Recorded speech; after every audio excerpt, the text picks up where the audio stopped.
그날 기지 전체에 긴급 호출이 내려졌습니다. 장교를 비롯한 병사들은 급히 집결하여 대형 스크린 앞에 섰습니다. 화면 속에는 다름 아닌 미국 대통령이 자리하고 있었습니다. 그리고 첫 마디가 예상 밖이었습니다. 지금 한국은 어떤가? 김정은은 어떻게 나오고 있지? 그 순간 기지 안의 공기가 얼어붙었습니다. 모두가 숨을 죽였고 지휘관조차 잠시 말을 잇지 못했습니다. 도대체 무슨 일이 벌어진 걸까? 설마 주한 미군이 철수하는 것은 아니겠지? 이 내용은 뉴스와 인터넷을 통해 빠르게 확산되고 있는데요. 때마침 근무 중이던 미국 군인은 아내에게 이 소식을 전했고 한동안 말없이 서로를 바라보았습니다. 어떤 사연이 있길래 부부는 심각한 반응을 보이는 걸까요?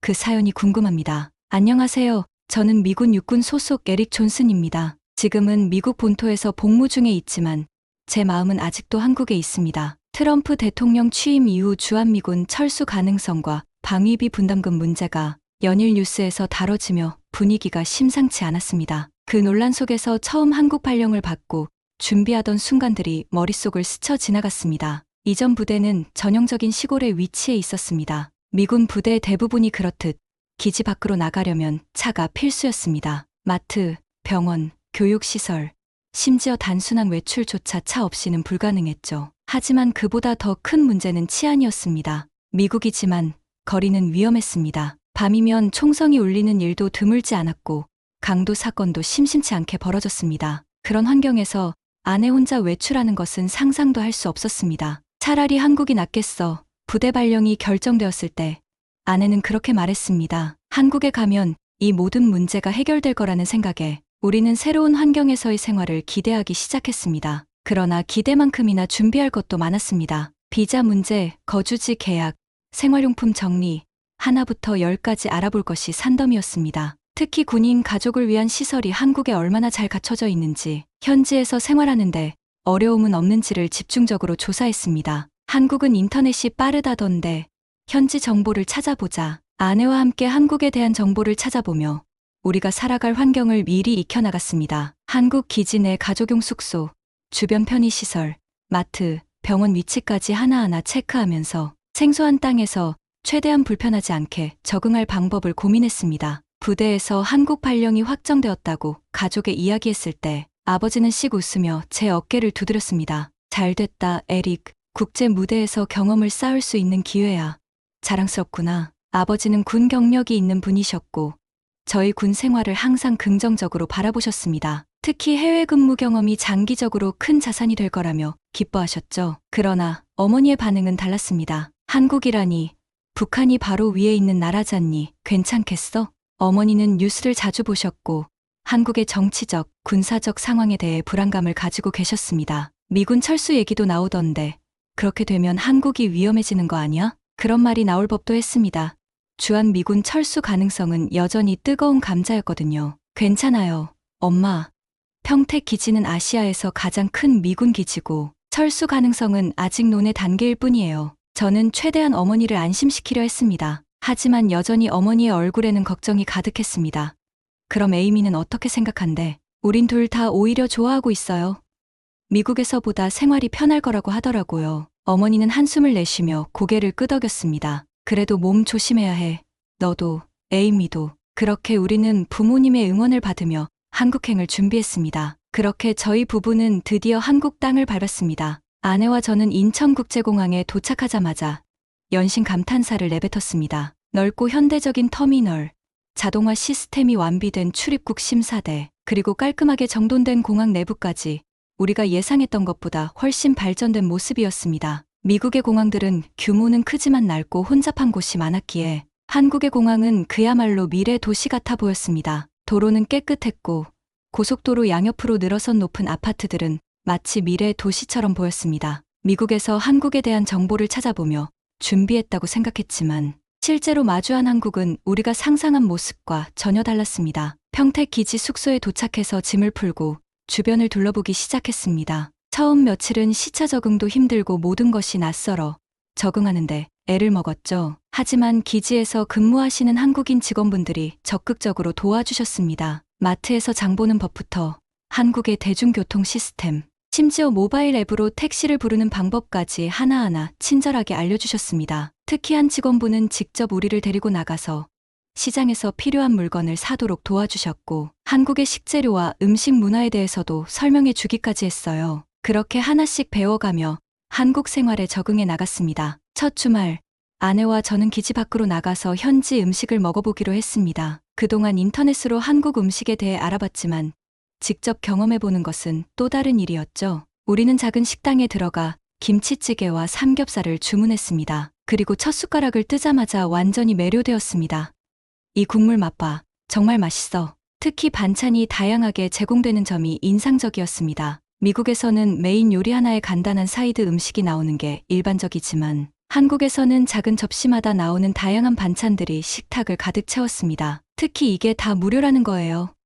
미국에서는 상상할 수도 없는 일이었죠. 그 후 우리는 시내를 돌아다니며 대중교통을 이용해 보기로 했습니다. 처음 타본 한국의 지하철은 또 한 번 충격적이었습니다. 정확한 시간에 도착하는 열차, 깨끗한 승강장, 환승 시스템의 편리함까지 차가 없어도 불편함이 전혀 없다는 걸 깨달았죠. 아내는 특히 지하철 내 편의점과 깨끗한 공중 화장실에 감탄했습니다. 미국에서는 치안 문제로 인해 늘 긴장하며 살아야 했습니다. 특히 우리가 근무했던 부대 주변은 밤이면 총성이 들릴 정도였고, 아내 혼자 외출하는 것은 불가능에 가까웠습니다. 그러나 한국에서는 달랐습니다. 늦은 밤, 우리는 기지 근처에서 산책을 했습니다. 그런데 밤늦은 시간에도 혼자 걸어 다니는 여성들, 공원에서 운동하는 사람들이 많았습니다. 밤에 이렇게 걸어 다녀도 괜찮은 거야? 처음엔 불안했지만 지나가는 사람들의 표정이 여유롭다는 걸 보고 나서야 안심할 수 있었습니다. 그리고 한 가지 더 놀라운 경험이 있었습니다. 어느 날, 기지 근처 카페에서 아내가 지갑을 깜빡 두고 나왔습니다. 우리는 황급히 돌아갔고 혹시나 하는 마음으로 카페에 들어섰습니다. 그런데 카페 주인은 미소를 지으며 여기 있어요 하고 지갑을 돌려주었습니다. 이런 일이 가능하다고? 한국에서는 잃어버린 물건이 주인에게 돌아오는 일이 흔하다는 것을 직접 경험한 순간이었습니다. 처음 한국에 왔을 때는 그저 또 하나의 해외 근무지라고 생각했습니다. 하지만 점점 생활에 적응해 가면서 저는 이곳이 단순한 근무지가 아닌 새로운 삶의 터전이 될 수도 있겠다는 확신이 들기 시작했습니다. 그렇게 한국에서의 생활은 점점 익숙해졌고 우리는 점점 이곳을 집처럼 느끼게 되었습니다. 한국에서의 생활이 어느덧 반년을 넘어가고 있었습니다. 처음에는 모든 것이 낯설었지만 이제는 한국말로 간단한 대화도 할 수 있게 되었고 익숙하지 않던 매운 음식도 제법 잘 먹게 되었습니다. 에릭, 나 오늘 혼자서 김밥 주문했어. 아내가 환하게 웃으며 말했을 때 문득 우리가 한국 생활에 꽤나 잘 적응하고 있다는 생각이 들었습니다. 주말이면 새로운 곳을 탐험하는 것이 우리 부부의 작은 즐거움이 되었습니다. 어느 날은 지하철을 타고 서울로 향하다가 한적한 골목에서 전통시장을 발견하게 되었습니다. 우리 한번 들어가 볼까? 시장에 발을 들이자마자 익숙하면서도 색다른 풍경이 펼쳐졌습니다. 좌판 가득 쌓여있는 신선한 채소와 과일, 기름기 자르르 흐르는 전, 즉석에서 구워지는 호떡, 그 순간 고소한 냄새에 이끌려 한 어르신이 운영하는 빈대떡 가게 앞에서 멈춰섰습니다. 미국에서 팬케이크는 많이 먹어봤지만 이렇게 두툼한 건 처음이야. 호기심에 한 장을 주문했는데 주인 아주머니께서 환하게 웃으시면서 막걸리도 한 잔 해볼래? 라고 권하셨습니다. 처음에는 당황했지만 결국 호기심에 한 잔을 마셨는데 예상보다 부드럽고 굉장히 맛있는 술이었어요.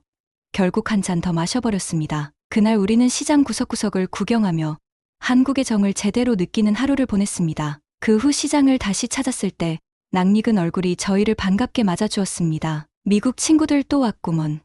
빈대떡 더 먹어볼래? 그 빈대떡 가게 아주머니였습니다. 저희가 다시 찾아온 걸 기억하고 계셨던 거죠. 이제 한국 음식 잘 먹을 수 있어? 그럼요. 요즘은 집에서도 김치찌개 끓여요. 그 말에 아주머니는 크게 웃으시더니 손수 만든 집된장과 반찬 몇 가지를 싸주셨습니다. 이거 가져가서 찌개 끓여봐.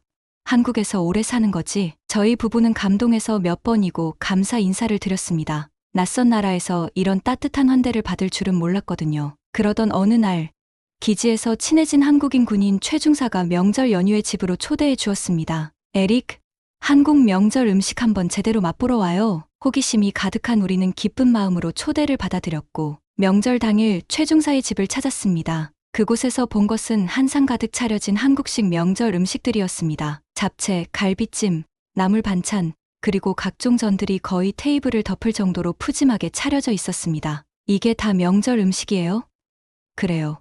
우리 가족들이 다 같이 모여서 직접 만들었어요. 식사 중 최중사의 어머니께서 직접 만든 떡국을 저희 앞에 놓아주셨습니다. 새해에는 떡국을 먹어야 한 살 더 먹는 거야. 우리는 그 말을 듣고 깜짝 놀랐습니다. 떡국을 안 먹으면 나이를 안 먹는 거예요? 그렇지.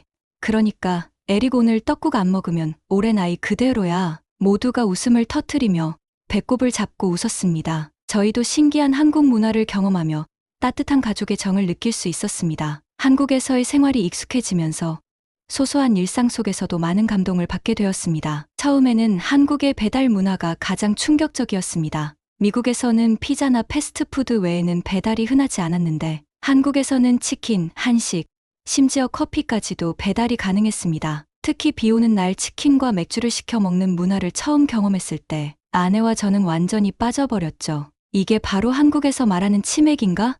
완벽한 조합이야. 또한 한국에서는 야경과 야시장 문화가 정말 매력적이었습니다. 특히 여름밤 아내와 함께 한강공원에서 돗자리를 펴고 배달 음식을 즐기며 시간을 보내는 것이 우리의 주말 루틴이 되었습니다. 강바람을 맞으며 치킨과 감자튀김을 먹고 아내는 길거리에서 구입한 달고나 커피를 마시며 행복한 미소를 지었습니다. 한국에서는 밤이 더 재미있어. 그리고 무엇보다 한국 사람들의 작은 배려와 따뜻함이 저희 부부의 마음을 사로잡았습니다. 한 번은 비가 오는 날, 저희가 우산 없이 걸어가고 있었는데 지나가던 한 아주머니께서 이거 가져가요 하며 우산을 건네주셨습니다. 괜찮아요.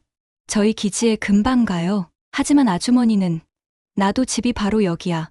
괜찮아 하시며 우산을 꼭 쥐어주셨습니다. 그 순간 단순한 친절이 아니라 한국인 특유의 정을 느낄 수 있었습니다. 처음 한국에 왔을 때는 단순한 근무지라고 생각했지만 이제는 한국이 우리의 또 다른 고향처럼 느껴지기 시작했습니다. 에릭, 우리 미국 돌아가도 김치찌개 계속해 먹을 수 있을까? 물론이지. 그리고 우리 다음 주말엔 어디 가볼까? 새로운 곳을 탐험하는 것이 우리의 작은 행복이 되었고 이제는 한국에서의 하루하루가 소중하게 느껴지고 있었습니다. 3년 후 저는 새로운 발령지를 통보받았습니다. 다음 근무지는 유럽이었어요. 벌써 한국에서 3년이 지났다는 사실이 믿기지 않았습니다. 한국에서의 삶은 처음에는 낯설고 어려웠지만 이제는 너무나 익숙하고 편안해졌습니다. 이제 떠나야 한다니 마음 한쪽이 텅 빈 것 같았습니다. 그날 밤 아내와 나는 베란다에 나란히 서서 창밖을 바라보았습니다. 평택 기지에서 바라보는 저녁 하늘, 멀리 보이는 도시의 불빛들, 그리고 익숙한 거리의 소리들까지 이 모든 것이 우리에게 소중한 기억으로 남아 있었습니다. 발령 소식이 퍼지자 주변 사람들이 하나둘씩 작별 인사를 건넸습니다. 형, 진짜 떠나는 거예요? 기지에서 친해진 최중사는 믿기지 않는다는 표정을 지었습니다. 처음 만났을 때는 언어 장벽 때문에 어색했지만 지금은 누구보다 친한 친구가 되었습니다. 갈비찜 좋아한다면서요. 마지막으로 우리 집에서 식사하고 가요. 그의 어머니께서는 우리가 떠나기 전 꼭 집에 들르라며 손수 만든 음식을 대접해 주셨습니다. 따뜻한 정이 담긴 한국 가정식 한 끼. 그 맛을 잊을 수 없을 것 같습니다. 기지 근처 슈퍼마켓, 아주머니도 마치 아들을 떠나보내는 것처럼 아쉬워하셨습니다. 그동안 우리 가게 자주 와줘서 고마웠어요. 여기 작은 선물이에요. 그녀가 내민 것은 우리가 자주 사 먹던 한국 라면 몇 개였습니다. 이거 보면 한국 생각나겠죠? 그 말에 우리는 웃으면서도 동시에 가슴이 뭉클해졌습니다. 떠나기 전 마지막 한 달 동안 우리는 그동안 소중했던 사람들과 함께 많은 시간을 보냈습니다. 한국을 떠나기 전날 밤, 저는 혼자 기지 밖으로 나가 거리를 걸었습니다. 그동안 너무나 익숙했던 포장마차의 정겨운 소리, 늦은 밤까지 열려있는 편의점, 길거리를 걷는 사람들, 이 모든 것이 이제는 추억이 되어버릴 것입니다. 인천공항으로 향하는 길, 차창 밖으로 지나가는 한국의 풍경을 보며 우리는 처음 한국에 왔을 때를 떠올렸습니다. 설렘, 긴장, 그리고 기대. 그렇게 시작된 한국 생활이 이제는 너무나 소중한 기억이 되어 있었습니다. 공항에서 마지막 인사를 나누며 우리는 서로를 꼭 안았습니다. 이건 작별이 아니야. 다시 만날 거야. 비행기에 오르면서 마지막으로 창밖을 바라보았습니다. 구름 사이로 점점 작아지는 도시의 불빛들. 그 순간 저는 확신했습니다. 한국은 이제 내 삶의 한 페이지가 아니라 내 인생의 전환점이 되었다. 한국에서의 3년은 저를 완전히 다른 사람으로 만들었어요. 지금은 캘리포니아의 미군 기지에서 근무하고 있습니다. 아침에 일어나면 가장 먼저 하는 일은 한국에서 온 메시지를 확인하는 것입니다. 시차 때문에 한국은 저녁 시간이라 친구들이 퇴근 후 일상을 나누며 사진을 보내오는데 자주 가던 식당에서 찍은 사진들을 볼 때마다 저도 모르게 미소를 짓곤 합니다. 아내는 여전히 한국 음식을 자주 만듭니다. 김치찌개, 불고기, 잡채 등 한국에서 배운 요리 실력을 캘리포니아에서도 뽐내고 있지만 아무리 해도 한국에서 먹던 그 맛이 나지 않는다며 아쉬워합니다. 그런 아내를 위해 주말마다 한인마트를 찾고 있지만 필요한 식재료를 쉽게 구할 수 있어도 한국에서 먹던 맛과 분위기는 따라갈 수 없습니다. 특히 김치는 아무리 미국 마트에서 구매해도 한국에서 갓 담근 그 맛이 나지 않더군요. 가끔 우리는 주말이면 한인타운을 찾아갑니다. 거리에 걸린 한글 간판들, 작은 골목 안의 분식집과 카페, 그리고 가게에서 들려오는 익숙한 케이팝 노래까지 그곳에 가면 마치 한국에 다시 온 것 같은 기분이 듭니다. 특히 한 식당에 가면 아이들은 신이 나서 이것저것 맛을 보며 김치 없으면 밥을 못 먹겠다고 할 정도로 한국 음식에 익숙해졌습니다. 제 사무실 책상 위에는 한국에서의 추억이 가득 담긴 사진들이 놓여 있습니다. 한복을 입고 경복궁에서 찍은 사진, 동료들과 등산 갔을 때 찍은 단체 사진, 회식 자리에서 한국 친구들과 찍은 셀카를 볼 때마다 한국에서 보냈던 시간이 떠오르고 문득 한국에서의 소소한 일상들이 그리워집니다. 편의점에서 컵라면 하나 사서 즉석에서 먹던 그 순간조차도 특별하게 느껴졌습니다. 캘리포니아는 따뜻한 날씨가 계속되지만 저는 한국의 사계절이 그립습니다. 요즘은 한국 드라마와 예능을 보는 것이 저의 큰 즐거움이 되었습니다. 한국에 있을 때는 바빠서 잘 보지 못했지만 이제는 거의 중독 수준입니다. 특히 군대를 배경으로 한 드라마를 볼 때면 한국에서 함께 근무했던 동료들이 떠올라서 때로는 보고 싶은 얼굴들이 생각나 괜히 마음이 찡해지기도 합니다. 한국에서는 당연하게 여겼던 것들이 이제는 소중한 추억이 되었습니다. 밤늦게 라면과 삼각김밥을 사러 가던 24시간 편의점, 새벽에도 따뜻한 국밥 한 그릇을 먹을 수 있던 식당, 정확한 시간에 도착하는 버스와 지하철 같은 편리한 대중교통, 밤늦게 주문해도 30분 만에 도착하는 치킨 배달 서비스를 다시 경험할 수 없다는 것이 가장 아쉽습니다. 요즘 미군들 사이에서도 한국 근무가 최고의 인기라고 들었습니다. 그 이유를 저는 너무나도 잘 알고 있으며 언젠가 다시 한국을 찾을 날을 기다리고 있습니다. 얼마 전 기지에서 열린 한국 근무 설명회는 예상보다 훨씬 많은 장병들로 가득 찼습니다. 강당을 가득 메운 동료들을 보며 제가 한국에서 경험했던 시간들을 떠올렸고 왜 이렇게 많은 이들이 한국 근무를 희망하는지 다시 한번 실감할 수 있었습니다. 한국에서의 군 생활이 매력적인 가장 큰 이유는 안정적이고 발전된 생활 환경입니다. 제가 한국에서 지내며 가장 인상적이었던 부분 중 하나는 야간에도 안전하게 다닐 수 있는 거리, 초고속 인터넷이 언제 어디서나 연결되는 환경, 그리고 효율적인 대중교통 시스템이었습니다. 이런 점을 이야기하면 동료들은 눈을 반짝이며 귀를 기울입니다. 군사적 측면에서도 한국 근무는 중요한 기회입니다. 한미연합훈련을 통해 실전 감각을 익힐 수 있을 뿐만 아니라 한국군이 운용하는 첨단 장비와 정교한 작전 체계를 직접 경험할 수 있다는 점이죠. 단순한 해외 근무가 아니라 전문성을 넓히고 글로벌한 시각을 키울 수 있는 곳이 바로 한국입니다. 한국에서의 주거 환경 역시 빼놓을 수 없는 요소입니다. 기지 내 숙소는 물론이고 기지 밖의 아파트와 주택 환경도 현대적이고 편리하게 조성되어 있습니다. 제가 한국에서 지낼 때 동료들에게 아파트 내부 사진을 보여주면 깔끔한 내부, 철저한 보안 시스템, 그리고 잘 갖춰진 생활 인프라에 놀라곤 했습니다. 이런 환경에서 가족과 함께 생활할 수 있다는 점은